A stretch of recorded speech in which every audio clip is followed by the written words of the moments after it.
ಆತ್ಮೀಯ ಬಂಧುಗಳೇ, ತಮಗೆಲ್ಲರಿಗೂ ಕೂಡ ಶರಣಾರ್ಥಿ.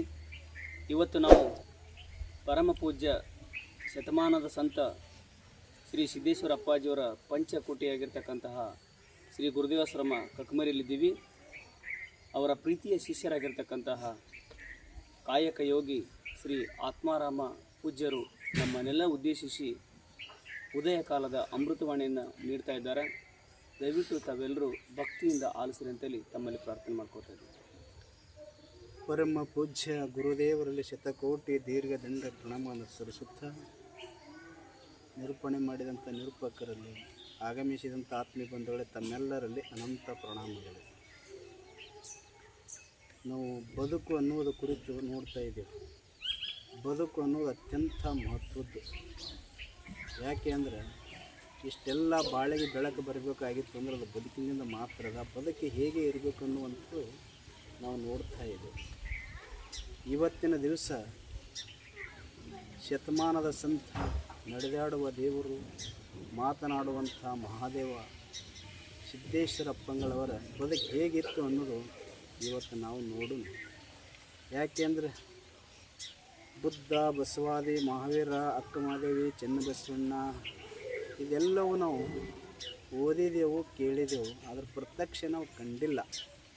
ಅದರ ಪ್ರತ್ಯಕ್ಷ ಕಂಡಂಥ ವ್ಯಕ್ತಿಗಳು ಮಹಾನುಭಾವರು ಸಿದ್ದೇಶ್ವರಪ್ಪಗಳ ಜೀವನ, ಬದುಕು ಹೇಗಿತ್ತು. ಯಾಕೆಂದರೆ ಇಷ್ಟು ಜನರಿಗೆ ಮೆಚ್ಚುಗೆ ಆಗ್ಯದ ಅಂದ್ರೆ ಅವ್ರ ಬದುಕಿನ ವೈಶಿಷ್ಟ್ಯ ಏನಿತ್ತು ಅನ್ನೋದು ನಾವು ನೋಡ್ತಾ ಇದ್ದೇವೆ. ಆದಿಗುರು ಶಂಕರಾಚಾರ್ಯರಿಗೆ 8ನೇ ಶತಮಾನದಾಗ ಆದಿಗುರು ಶಂಕರಾಚಾರ್ಯರಿಗೆ ಒಬ್ಬರಿಗೆ ಗುರುಗಳ ಅಂತೇಳಿ ಕರೆದಾರ. ಅವ್ರ ಬದುಕೇ ಹಂಗಿತ್ತು. ಬುದ್ಧನ ಮುಖದಲ್ಲಿ ಶಾಂತಿ ಭಾಳ, ಮಹಾವೀರನಲ್ಲಿ ತ್ಯಾಗ ಭಾಳ, ಬಸವಣ್ಣನವರಲ್ಲಿ ಭಕ್ತಿ ಭಾಳ, ಚೆನ್ನಬಸವಣ್ಣವರಲ್ಲಿ ಜ್ಞಾನ ಭಾಳ. ಇಷ್ಟೆಲ್ಲ ಒಳಗೊಂಡಂಥ ಬದುಕು ಯಾರ್ದಿತ್ತು ಅಂದರೆ ಸಿದ್ದೇಶ್ವರಪ್ಪಗಳ ಬದುಕು. ಅಂಥ ಪುಣ್ಯಾತ್ಮರ ಬದುಕ ಹಸನ್ಮುಖಿ ಬದುಕು. ಅಂಥ ಪುಣ್ಯಾತ್ಮರ ನಕ್ಕರು ಅಂದರೆ ವೈಡೂರ್ಯರು ರತ್ನ ಹೊಡೆದಂಗೆ ಆಗ್ತೈತಿ. ಅಂಥ ಬದುಕು ಅವ್ರದ್ದು. ಬರೀ ನಕ್ಕರೆ ಸಾಕು, ವೈಡೂರ್ಯ ರತ್ನ ಹೊಡೆದಂಗೆ ಆಗ್ತೈತಿ. ಅಂದ್ರೆ ಅವ್ರ ಬದುಕು ಬಂಗಾರವಾಗಿತ್ತು. ಆ ಬದುಕು ಬಂಗಾರದ ಯಾರು ಇರ್ತದ ಅಂಥ ಬದುಕಿಗೆ ಇನ್ನೊಂದು ಅಲಂಕಾರ ಬೇಕಾಗುವುದಿಲ್ಲ, ಪುರಸ್ಕೃತ ಏನೂ ಬೇಕಾಗಿಲ್ಲ, ಯಾವ ಅವಾರ್ಡ್ಗಳು ಅವ್ರಿಗೆ ಬೇಕಾಗಿಲ್ಲ. ಎಲ್ಲವೂ ತಾವು ನಾವು ಮತ್ತೆ ಮುಂದಿನ ಭಾಗದಾಗ ನೋಡ್ತೇವೆ. ಆದರೆ ಸಿದ್ದೇಶ್ವರಪ್ಪಗಳ ಬದುಕು ನಾ ಈಗಾಗಲೇ ಹೇಳಿದಂತೆ ಬುದ್ಧನಲ್ಲಿ ಶಾಂತಿ ಭಾಳ, ಮಹಾವೀರನಲ್ಲಿ ತ್ಯಾಗ ಭಾಳ. ಬುದ್ಧನ ಮುಖದಾಗ ಎಂಥ ಶಾಂತಿ ಇತ್ತು ಅಂದ್ರೆ ಯಾವಾಗ ನೋಡ್ದಕ್ಕರೆ ಆವೇಶದ ಬದುಕಲ್ಲದು, ತಾಳ್ಮೆಯ ಬದುಕು, ಶಾಂತಿಯ ಬದುಕು. ತಮ್ಮ ಬದುಕವೇ ಶಾಂತಿಯ ಕುಟೀರ ಮಾಡ್ಕೊಂಡಂಥ ಬುದ್ಧ ಒಂದು ದಿವಸ ವಾಯುವಿಹಾರ ಮಾಡ್ಕೋತ ಆತ ಹೋಗ್ತಿರ್ತಾನೆ. ಹೋಗುವ ಸಮಯದಲ್ಲಿ ಹಿಂದೆಲ್ಲ ಬುದ್ಧ ಸನ್ಯಾಸಿಗಳಿರ್ತಾರೆ. ಬೌದ್ಧ ಸನ್ಯಾಸಿಗಳ ಹಿಂದುಗಡೆ ಬೆನ್ನು ಹತ್ತಿರ್ತಿರ್ತಾರೆ ಸಾವಿರಾರು ಸನ್ಯಾಸಿಗಳು. ಬುದ್ಧಂ ಶರಣಂ ಗಚ್ಚಾಮಿ, ಧಮ್ಮಂ ಶರಣಂ ಗಚ್ಚಾಮಿ ಈ ಮಂತ್ರ ಜಪಿಸಿಕೊಂಡು ಬುದ್ಧನ ಹಿಂದುಗಡೆಯನ್ನು ಬೆಂಬಲಿಸ್ತಾ ಇರ್ತಾರೆ. ಬುದ್ಧ ಹಾಗೇ ಮುಂದೆ ಸಾಗ್ತಾ ಇರ್ತಾರೆ. ಎಷ್ಟು ಶಾಂತಿಯ ಬದುಕಿತ್ತು ಬುದ್ಧಂದಂದ್ರೆ ಅಪ್ಪುಗಳೇ ಹೇಳಿದಂಥ ಮಾತಿದೆ ನಮ್ಮ ಕ್ಲಾಸಿಗೆ ಕುಟ್ಟಕ್ಕೆ. ಯಾರ ಬದುಕು ಶಾಂತಿ ಇರ್ತದೋ, ಸೌಮ್ಯ ಇರ್ತದೋ, ತಾಳ್ಮೆ ಇರ್ತದೋ ಅಂಥವ್ರ ಬದುಕನ್ನು ಅರಳುತ್ತದ, ಅಂಥವ್ರ ಬದುಕನ್ನು ಸ್ಥಿರಸ್ಥಾಯಿಯಾಗಿ ಉಳಿತದ. ಅದಕ್ಕೆ ಬದುಕ ಬಹಳ ಮಹತ್ವದ ಅನ್ನುವಂಥ ಮಾತು ಬುದ್ಧಂದಿತ್ತು ಅನ್ನುವಂಥ ಮಾತನ್ನು ವ್ಯಕ್ತಪಡಿಸಿದರು.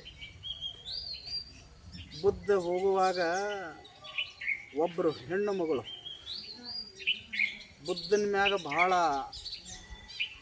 ಕಾಳಜಿ. ಅವರು ಬುದ್ಧಗೆ ಏನಾದರೂ ಸ್ವಲ್ಪ ಸಹಾಯನ ಮಾಡಬೇಕು, ಬುದ್ಧನ ನಾನು ಹೊಲಿಸ್ಕೋಬೇಕು ಅಂತ ಹೇಳಿ ಅವ್ರಿಗೆ ಏನು ಕೊಡಬೇಕು ಅಂದ್ರೆ ಒಂದು ಏನಾದರೂ ಶೂಟ್ ಕೊಡಬೇಕು, ಕೊಟ್ಟು ಬುದ್ಧನಿಂದ ನಾನು ಮುಕ್ತನಾಗಬೇಕು ಅನ್ನುವಂಥ ಇಚ್ಛೆಯನ್ನು ಇಟ್ಟುಕೊಂಡು ಒಬ್ಬಕ್ಕೆ ಹೆಣ್ಣು ಮಗಳು ಎದುರುಗಡೆ ಬರ್ತಾವೆ. ಇದರ ಬಂದು ಅವರಿಗೆ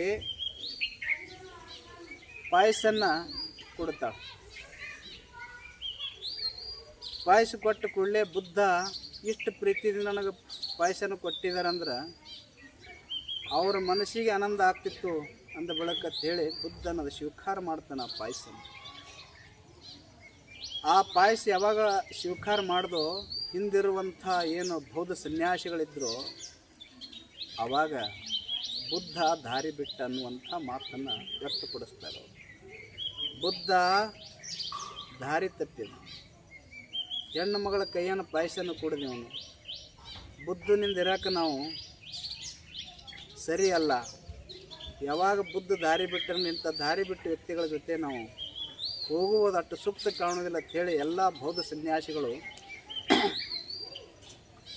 ವಿಂಗಡಣೆ ಮಾಡಿಕೊಂಡು ಆಯಾಯ ಭಾಗಕ್ಕೆ ಅವರು ಹೋಗಿಬಿಡ್ತಾರೆ. ಹೋಗುವಕ್ಕಿಂತ ಮುಂಚೆ ಇವರು ಸಾಮಾನು ತೊಗೊಂಡು ನಾವು ಏನು ಮಾಡೋದು, ಇವ್ರ ಕಮಂಡ ಮತ್ತು ಜೋಳಿಗೆ ಇವರು ಏನೇನೋ ಸಾಮಗ್ರಿಗಳದವ ಬುದ್ಧನ ಕೈಗೆ ಒಪ್ಪಿಸಿ ನಾವು ಹೊರಟು ಹೋಗಿಬಿಡೋಣ ಅಂತೇಳಿ ನಿರ್ಣಯ ಮಾಡ್ತಾರೆ ಎಲ್ಲರೂ.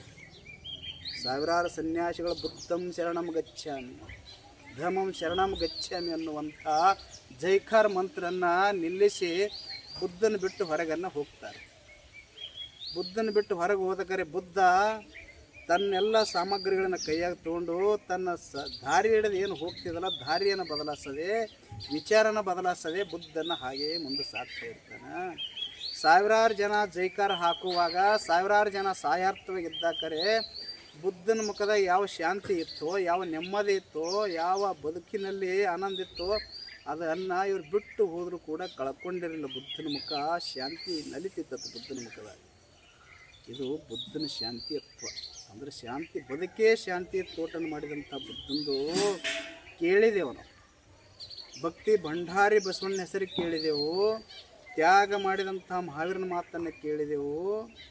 ಆದರೆ ಎಲ್ಲ ಒಳಗೊಂಡಂಥ ಬದುಕು ಸಿದ್ದೇಶ್ವರ ಅಪ್ಪಗಳ ಬದುಕು ಹೆಂಗಿತ್ತು ಅನ್ನುವಂಥದ್ದು ನಾವು ನೋಡ್ತಾ ಇದ್ದೇವೆ ಇವತ್ತಿನ ದಿವಸ. ಯಾಕೆಂದರೆ ಅತ್ಯಂತ ಸಾಮೀಪ್ಯ